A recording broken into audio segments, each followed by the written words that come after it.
Welcome back. Well, during the cold winter months, dry skin and eczema flare-ups can be a problem for children if not treated properly. So today we have Sanford pediatrician Dr. Stephanie Hansen, who is joining us to discuss the main differences between dry skin and eczema and how you can treat them. Welcome. Thanks so much for having me this morning. You know, we were just talking, this is not just a kid problem. No. This is an everyone problem right now. I think the biggest thing people probably want to know is, how do you know the difference between dry skin and eczema? Yeah, well, they actually are very different conditions. Eczema is a medical chronic condition where you can have dry, itchy skin and often have a rash along with that. So you might have red, flaky, or rough and scaly patches that are pretty intensely itchy. So how do kids get eczema in the first place? Yeah, you know, we don't totally understand the mechanics behind eczema. We know there's a genetic component, but it's also kind of related to allergies in a way. So it's a sensitivity that causes itching. Itching causes scratching, and then scratching sort of develops that rash, and you get in that cycle of itchy rash. So for any of us that have kids, we know it is an endless cycle. Oh, it is. It is.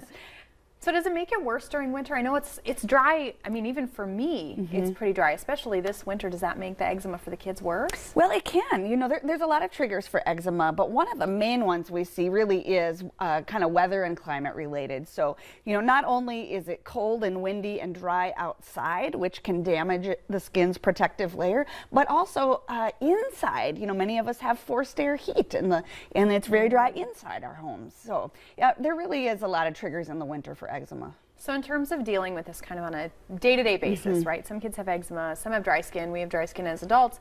What are some things that we can do? I mean, everybody just assumes lotion. Right. But what are some other options? Yeah. You know, I'm really a big advocate, whether this is dry skin or eczema, one thing that can help itching so much is for your child to take a daily bath or shower. And I know that seems a little counterintuitive, but here's what you need to do.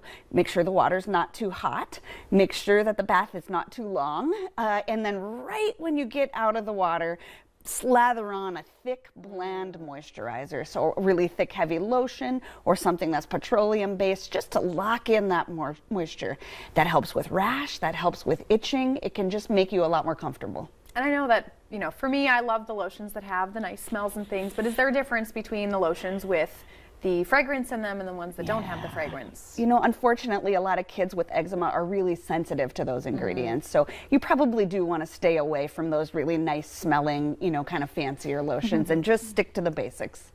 So it sounds like those are some easy changes that we can make. And I know this has been super helpful information for me. Is there anything else that you would want to tell parents about, you know, just look out for this, or take your kids to the doctor if you see this? If you're having difficulty managing the eczema, if your child can't sleep because they're too itchy, if you're worried about infection, if you're not sure that that's what's going on, please reach out to your child's doctor. You know, pediatricians are well versed in managing skin conditions, and they can really help bring your child some relief. Well, that's some great information, and I'll take it home to my own family today. Right. So thanks so much for sharing with us. Thank you. Now, I know we talked about this yesterday, but Bob Saget passed away, and a lot of people are giving remembrances. Those are pouring in all over the place. So just ahead, a look back at the career of America's dad. Stay with us.